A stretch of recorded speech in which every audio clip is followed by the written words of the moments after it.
Good morning, everyone, and welcome to November 3rd's podcast. I'm sorry that I can't be with you live, but I'm headed to the hospital to have my eyes operated on. That's a good thing. So I will see you next week, but I wanted to bring this information to you anyway. So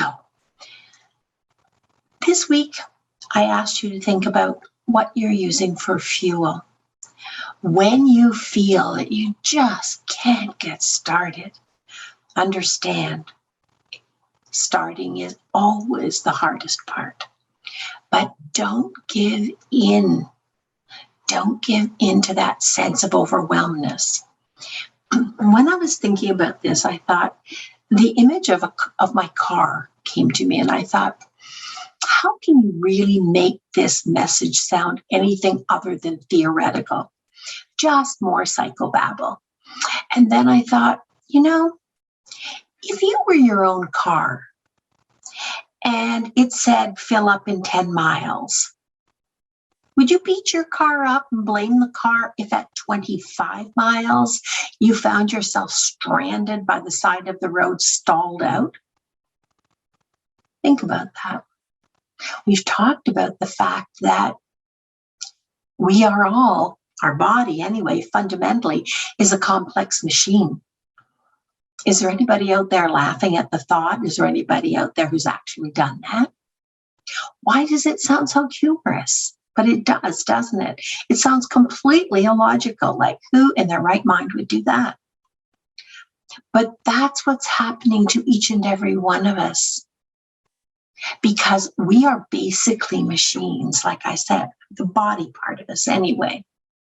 Very complex, very well-crafted machines, but we still need fuel. And if we don't pick up on the signals, whether it's in our car, in our body, in our mind, that we are running low on juice or fuel, or we're using the wrong fuel, sugar's a good example, gives you a pop-up, it's a perfect happy high, and then it drops you like a stone about an hour and a half later. Some people use coffee or caffeine. Similar pattern. If you take on a task that is way too big or way too complex for your knowledge, your skill set, the resources you have, the energy you bring to it, can any of us be surprised with ourselves that we're going to stall out on the couch with the remote in our hand and some kind of comforting snack, perhaps, beside us? Convincing ourselves that we're unable to start. We're unable to continue. There is no way we're able to finish if this is happening repeatedly to you. And if you're here today, chances are that just might be truer than it's not. So it really bears thinking about, because basically you're burning yourself out. Don't give up. Repeatedly just means that it's time now. Not when something changes, not when you feel better, not when the stars align, no magical moment. All right? It's time. It's time to reclaim your life and to get yourself off the couch. Now, if I had a nickel for every time I was out with a client and they said, why is it always easier when I'm not alone? Well, part of that is very simple. We're social beings. Even if the person is just sitting there talking to you, or they're on Zoom talking to you and you're walking around with a laptop or your smartphone or a tablet, use technology. Get a buddy. Get a buddy and trade what you can do for them. I'm sure there are things that they would like to have your companionship. If not, your blood, sweat, and tears helping them. Get yourself whatever help you need. This is your life. Don't waste it on the couch. All right? You're looking for things like the right tools. All right? It is an absolute waste of time and pain in the neck to be doing a job when you don't have the right tools and resources. Sometimes the pattern of behavior has gone on long enough that for a while at least, you need some help to figure it out.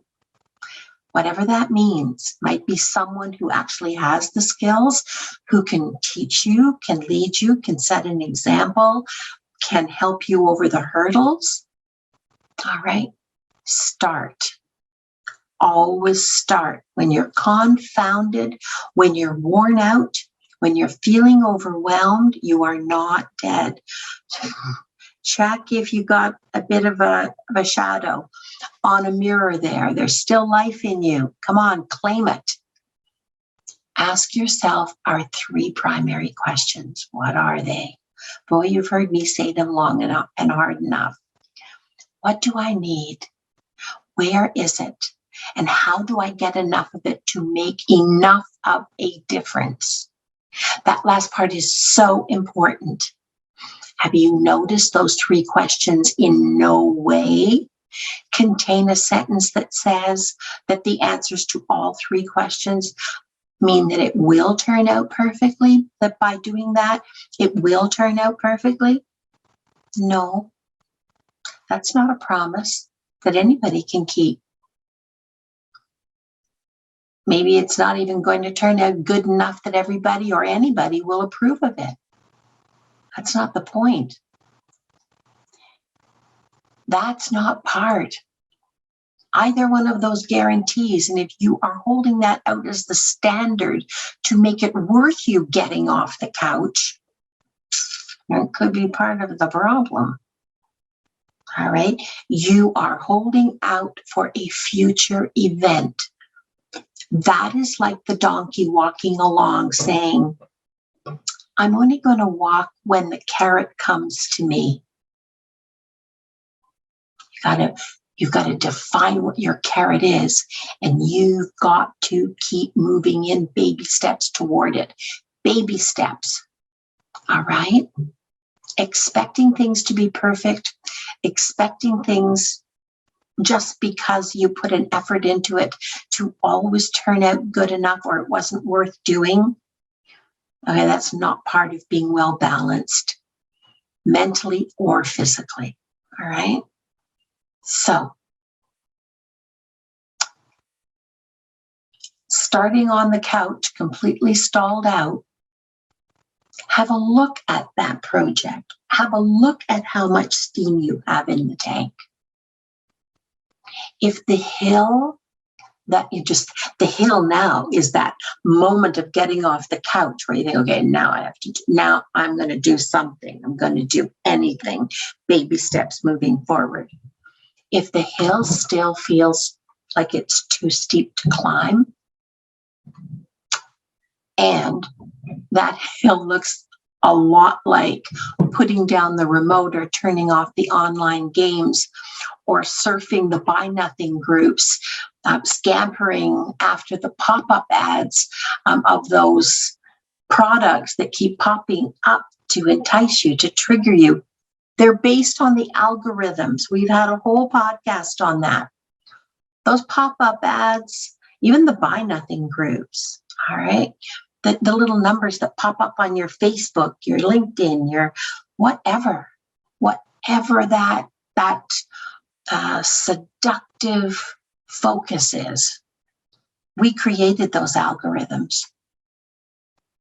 We created them by our habituation, there's that word again, of our most frequent keystrokes. Why is that important?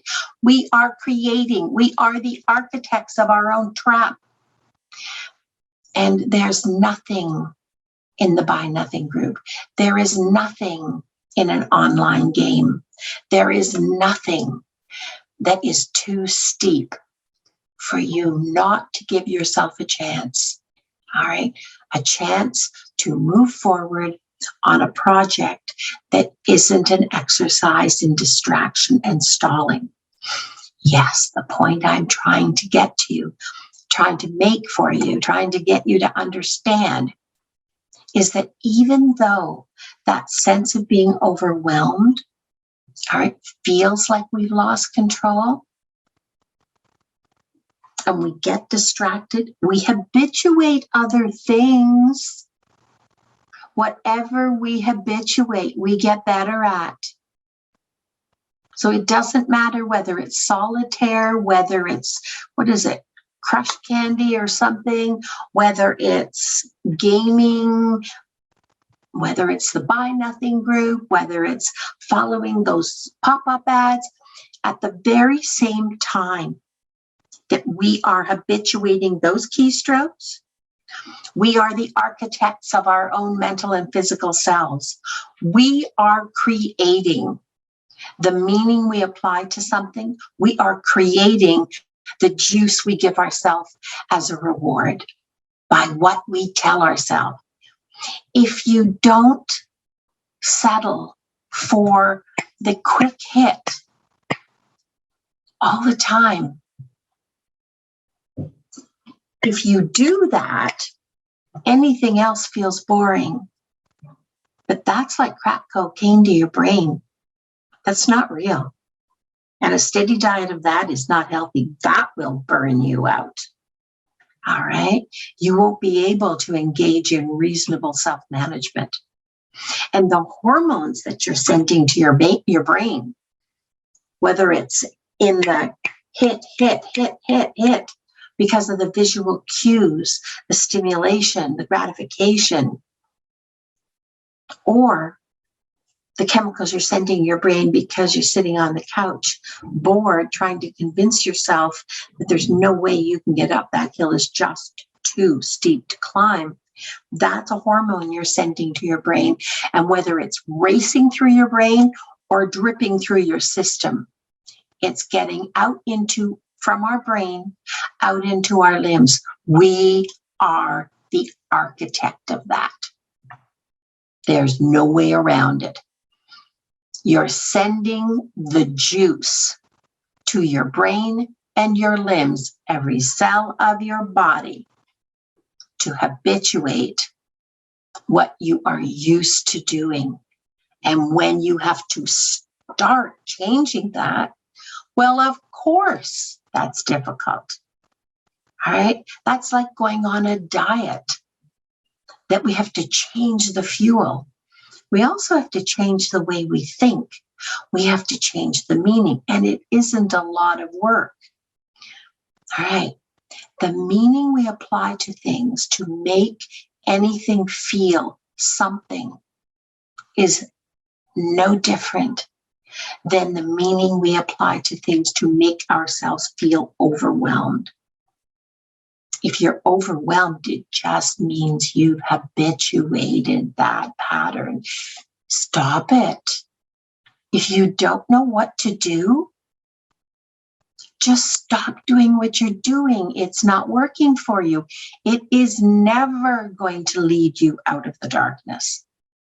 Okay, what we say harshly to ourselves, about ourselves, after we get over that initial hit of giving ourselves permission, really convincing ourselves that no, the hill's too steep. No, there's nothing we can do. I have all these reasons.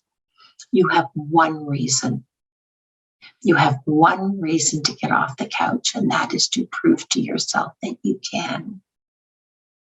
You don't have to build a mountain. You don't have to change the world. You don't have to solve world hunger. One small thing, but get off the couch. Put down the games. Don't follow the trigger that algorithm from your keystrokes has created, but all those enticing ads that you really are interested in. But you're telling you're programming in your machine, I want more, I want more, I want more, I want more. That's why you're getting them. All right. Change what you're telling yourself. Because later on, when you don't do it, there is going to be a moment of self-judgment. That is too high a price to pay repeatedly. All right. When we say harsh things to ourselves about ourselves, like being mean or disrespectful to ourselves, like somehow by doing that, that's going to motivate us and energize ourselves. If we just beat ourselves up enough, somehow, when I call myself unkind names, when I apply disrespectful labels, how is that going to work? How is that going to, if you can't get up for the carrot, you might get up for the stick, but you're not going to stay up. You're only going to stay up so long as the punishment isn't active, which means you repeatedly have to berate yourself and judge yourself and say mean things. Anybody out there have a cat or a dog? All right. Unconditional love. Well, from the dog anyway. Unconditional orders from the cat. If you were to treat your dog or cat that way, they would either hide from you under that couch you're on, or you would come away, all right, with bites and scratches. My point is, be gentle with yourself. No one ever dealt with anything difficult. And some of the most worthwhile things are the most difficult. But nobody ever accomplished them or even made a dent in them by feeling less about themselves. So if you can't figure out what to do, at least start by stopping that pattern. Instead, I want you to say, I made a choice. And as a result of that choice, this is what I have. Or as a result of that choice, this is what I don't have. Now, what would I rather have? Would I rather now have what I didn't create? Well, give it a try the next time. With kindness toward ourselves. And I foul up regularly. Okay, but I learned a long time ago.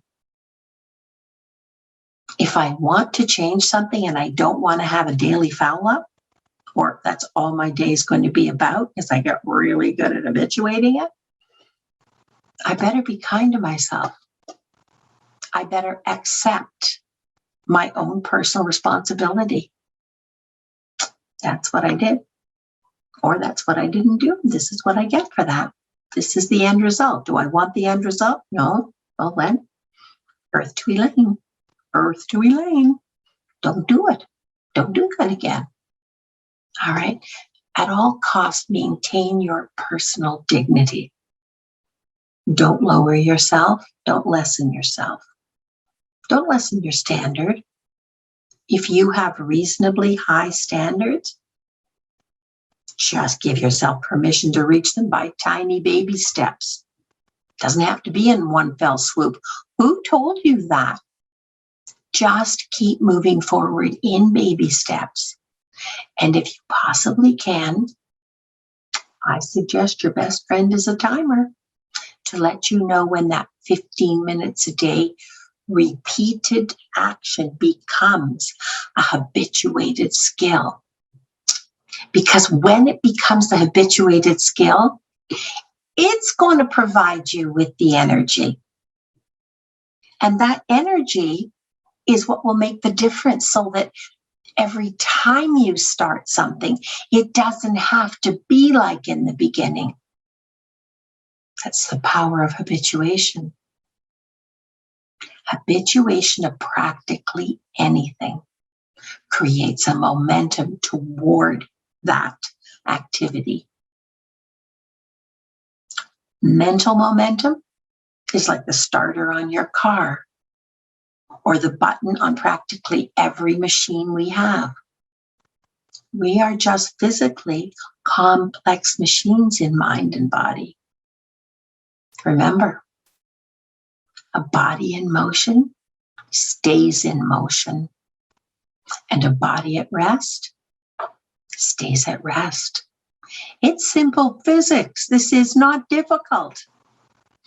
Don't make the mistake of overthinking it with psychobabble. Even if you live with a repeated pattern of something, because maybe life is a little more complicated for you. Maybe you've got other challenges or vulnerabilities. Heaven knows the DSM-5 has more than enough disorders.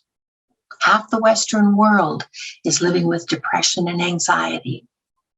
And there is an absolutely epidemic of adult people discovering that they were undiagnosed and untreated with attention deficit disorder or attention deficit hyperactivity disorder or some other syndrome or disorder. But those are the biggies. Lots and lots of people are discovering that. All right. They didn't have the playbook. So you're going to go back and judge yourself for not doing well in the past. I never did this. I was always on. I got punished and I was always in the principal's office, whatever the noxious stimulus was. Okay, chances are, if that's what you're saying to yourself a lot, you're in one of those situations.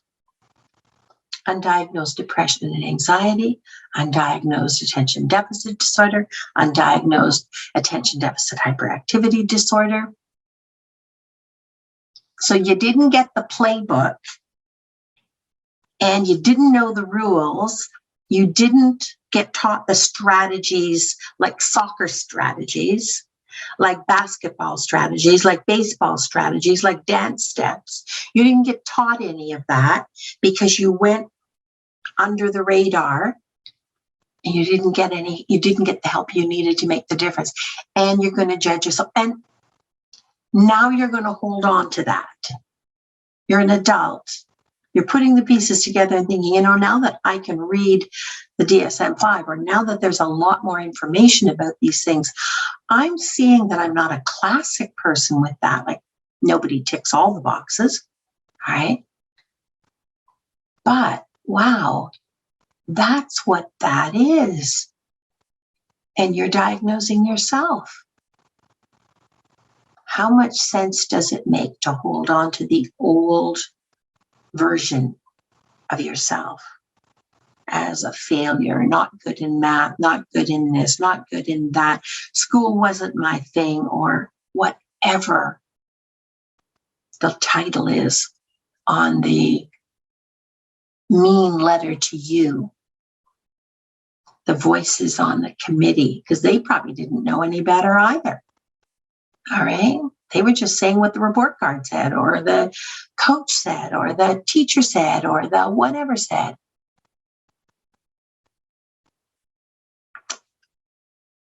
You're going to hold on to that. That's going to be your image. That's going to be your fundamental foundation. What would you say to anybody else who said that made sense to them to continue doing that, judging themselves, assessing themselves, carrying forward all that nonsense, all those mistakes about who they are and who they're not? I want you to give a lot of thought to that this week, all right? So, even if you do have depression and anxiety, even if you have social anxiety, social phobia, attention deficit, my goodness, how many pages are there in the DSM-5? Even if you have any of those challenges, and we all get something, myself included, okay? Does this mean that is going to dictate the trajectory of your life? No, it doesn't. But it does mean that from time to time, when those other challenges kick into gear, or they kind of sneak up on us and catch us by surprise, You remember when I said getting off the couch felt like climbing a mountain? It can feel like that hill we have to climb to get to the top of this challenge. It can feel that it just got a lot steeper. It's all manageable. There is really, really, really, really, really good science out there for every single one of those syndromes. Depression and anxiety. There is so much good information out there. Start with David Burns. Anything he wrote, you can take to the bank, and many others. Procrastination, you know, we've talked about it a lot. Jane Burkett and Lenora Ewan's book, Procrastination. ADD and ADHD, you can read John Rady. He's a Harvard professor, lives with ADD or ADHD, I don't know which. I think it's ADHD himself. He's a Harvard professor, not doing too badly for somebody with what can be a really disruptive disorder. All right. It does not dictate. And you don't have to achieve to that standard. Just stop using it as a crutch to give up, and stop beating yourself up about it and judging yourself harshly. When it rears its ugly head, learn more about your disorder, own your disorder, and then read the really great science specific to any one of the challenges in life that makes us feel vulnerable. All right? Own it, learn it, live it, and keep moving forward in the direction that feels right. Baby step after baby step after baby step, and you will get there. You will get there. Just pace yourself. Are you a marathoner? Life is a marathon.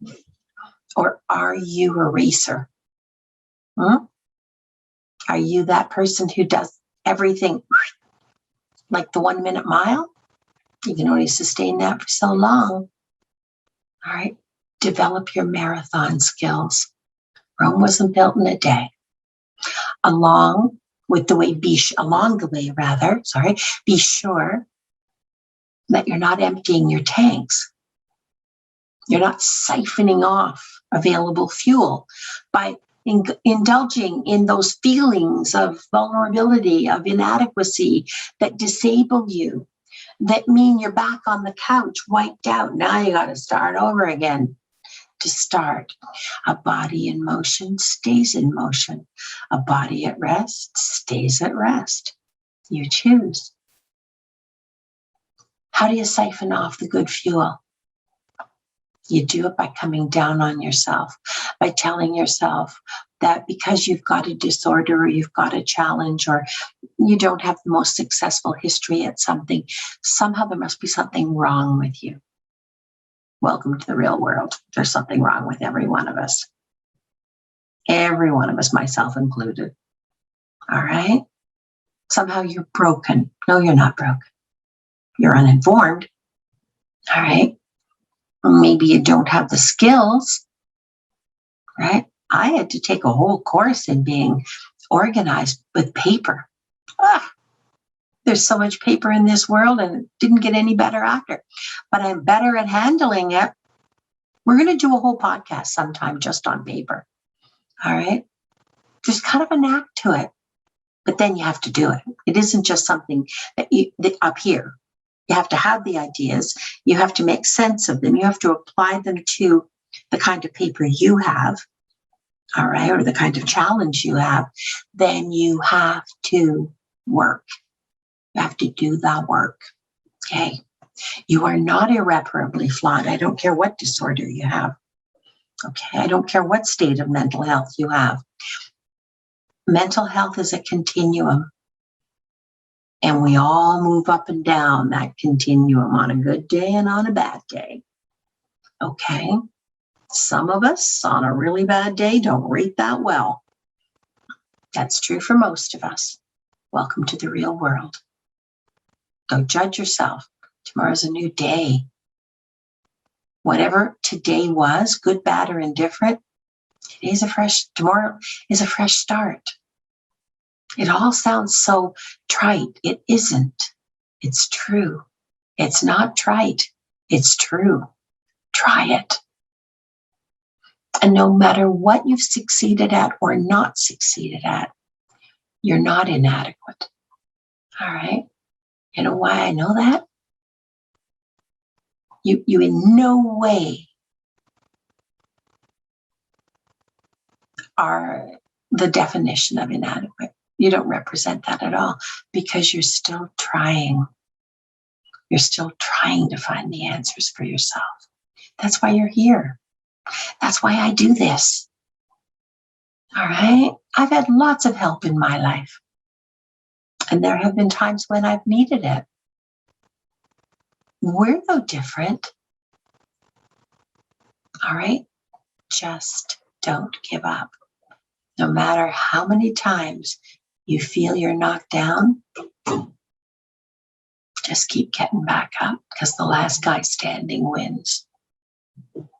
You don't have to win at anybody else's expense. It could be the me that's defeated and the me that isn't defeated. The me that isn't defeated wins. Just keep getting back up. Keep looking. Keep trying the stuff. Don't just read it. Don't just learn it. Don't just talk it. Don't just think it. Get your hands in motion here. Okay? Put it on the end of your fingertips, whatever it is, and work it, work it, work it. If you do that, you may even find a better way to do it. If you do, tell me about it. There are lots of people who need shortcuts. Life's too short to repeat mistakes. And there are endless mistakes that we can make, some of which aren't bad. They're kind of fun. All right? It's not that serious. Don't let it defeat you, especially in the face of things that aren't working out quite the way you wanted them to. Don't give up. Or are you one of those people who've convinced yourself that you need the thing to work out? It has to work out. Otherwise, you're going to judge yourself for what you tried to do that you couldn't foresee wasn't going to work out. Huh? How much sense does that make?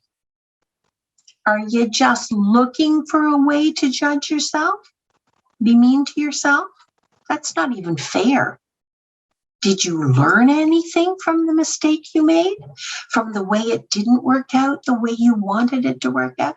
Well, you're a whole lot smarter now than you were the first time you tried it or the last time you tried it. So long as you're learning, good enough is good enough. It's just that. It's good enough. Good enough is not mediocre. It isn't minimum standard. It isn't inadequate. Okay? Where are these feelings and attitudes and mindsets coming from if you're saying anything even like that to yourself for trying to get better at something? Trying to do something that you're just not thrilled to bits to do, but you know you want and need to do? That deserves credit. All right? And how long have you been carrying those feelings, attitudes, and mindsets? Okay. They can get really, really hard and heavy, like boulders on your back, boulders on your shoulders. Put them down. If they're too heavy, if they're stopping you, if they're getting in the way, if they're distracting you, all right, put them down if they're disabling you. If they're slowing you down, if they're making everything feel laborious, like every day is just one gray horizon after one other gray horizon, put them down. Just put it down if it's too heavy. Now, we're going to finish up with this. This week, I want you to keep a little pad of paper with yourself on you. All right. If and when, all right, what we've just been talking about starts happening to you, it's laborious, you're drained, you're judging yourself. Oh, it's too heavy. I just can't do it. I want you to write down on a piece of paper, all right, exactly what you're thinking and feeling. Say exactly what you're thinking and feeling. Doesn't have to be a long epistle, all right? Doesn't have to be a long note to yourself at all. Just the key words, all right? Your core thoughts and feelings and your conclusions. That's important too, okay? But keywords. Now, make a point of what you're saying to yourself.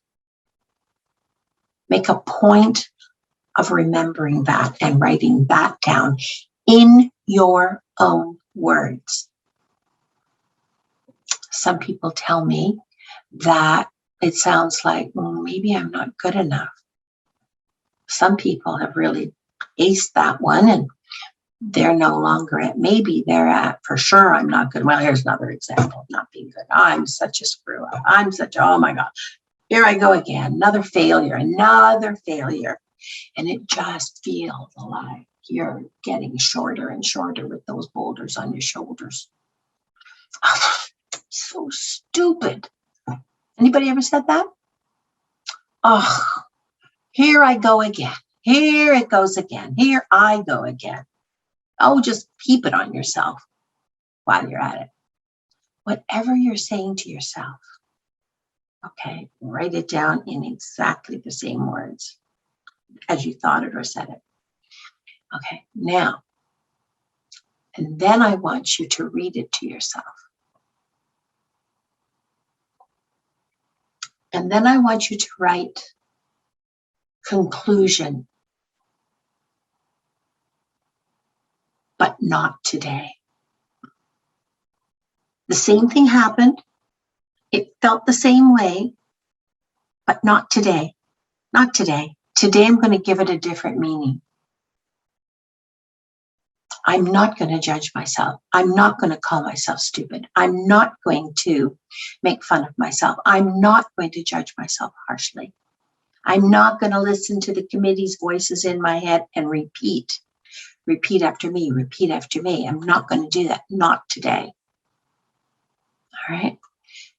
I want you to realize today, why not today? Today, I made a point to learn more from my mistakes. I'm a little smarter. Maybe I have believed those things in the past were true at one point. And maybe there are days when it's harder. And maybe this is one of them. Maybe there will be more ahead. Not to tell myself those things might be more true than not. Doesn't mean tomorrow's, just because you're smarter today and wiser today and you've learned more today, doesn't mean you're not going to have to really make a hard grab for it to hold on to that tomorrow. All right. But it's only because if tomorrow I feel that those things are more true than not, it's only because it feels more true than not. And feelings aren't facts. I'm still trying, even with tiny baby steps. I'm still trying by coming to Elaine's podcast or other podcasts that make me more informed, that challenge that thinking pattern. If it feels more true, any of those negatives, tomorrow, the next day, the day after, it's only because it feels more true than not. And feelings aren't facts. Okay? But today, not today. Today, I'm going to take those things, I'm going to scrunch them up, all those words, I'm going to scrunch them up, and I'm going to drop kick it into a garbage can. Not today. Because today I'm going to do 15 minutes on that project. Why? Will 15 minutes finish it? Probably not. Will 15 minutes make a significant improvement in the progress? Possibly not. But you know what 15 minutes will do? 15 minutes will prove to you you're still in the game. You're off the couch. The remote is down. You're not distracting yourself with gaming. You're not adding to the algorithm that will continue to send triggering messages to you. You're still in the game, and it's the game you chose, the project you want. Write down the baby steps. Now that you're up in that 15 minutes, write down the baby steps to just the beginning of your project. Not the whole itemized thing, soup to nuts from start to finish. Just the baby steps in the beginning phase of your project. And in that 15 minutes, or the remainder you have after you write that list, shouldn't be very long. It's just the beginning of the project. Do just one of those things. Have a little fun with it. Do the one you want to do, all right? Post that up somewhere, those baby step list with your tick beside one of them, so that every time you go by that posting of what the baby steps of your project are, you can see that you have actually ticked one off. This is evidence, indisputable evidence that you are still in the game, okay? It's proof that you're moving forward. But you're moving forward, not punishing yourself, not with name calling about who you are and what you'd be if you didn't succeed. I have to finish, because if I don't finish, I'm this, or it'll mean that about me. That's just name calling in reverse. You can't really win when you do that. And who in heaven's name would want to get up and do that job again anyway? So instead of moving forward all the same at the same pace, all right, choose your pace based on the steam you have in the tank. That'll tell you what is healthy and possible for you today. And it may be very different from your 15 minutes tomorrow or your 15 minutes yesterday. 15 minutes is 15 minutes. It's still progress. You're still in the game. And all you have to do is do it today. Tomorrow hasn't arrived. Yesterday's gone. Can't do anything about it. Give yourself, a slap on the back. If you did your 15 minutes yesterday, great, but that was then. Today's a new day. A few more little baby steps forward on the project. And whatever you did well, whatever you didn't do well, today's a new day and a fresh start. Your self-worth is not about your ability and what you produce by your performance. I'm going to repeat that one. You are more. Who you are and what you're worth is not dictated by what you produce or how you perform. You came into this world, I came into this world worthy. A worthy little being, and you're still worthy. No matter what the day has been, yesterday, day before, tomorrow. It's just perhaps, if it turns out to be not your best day, then it's just not the best day of your life. It doesn't say anything about who you are. Try hard not to hurt yourself or hurt anybody else. All right? Tomorrow's a new day, a new start. Let it be that. Let it be that. Next week, we're going to talk about the power of knowing who you are and who you're not. Your homework this week, okay, please accept it, will be to write down 10 things that you are and that you believe in, and 10 things that you're not and wouldn't let yourself be. You just would hope to never be those things, to believe those things, to do those things, to think those things, to promote those things. Thank you for coming. Thank you for staying. Thank you for joining in, and I'll see you next week. Make this day a good one. Take care. Bye, everybody.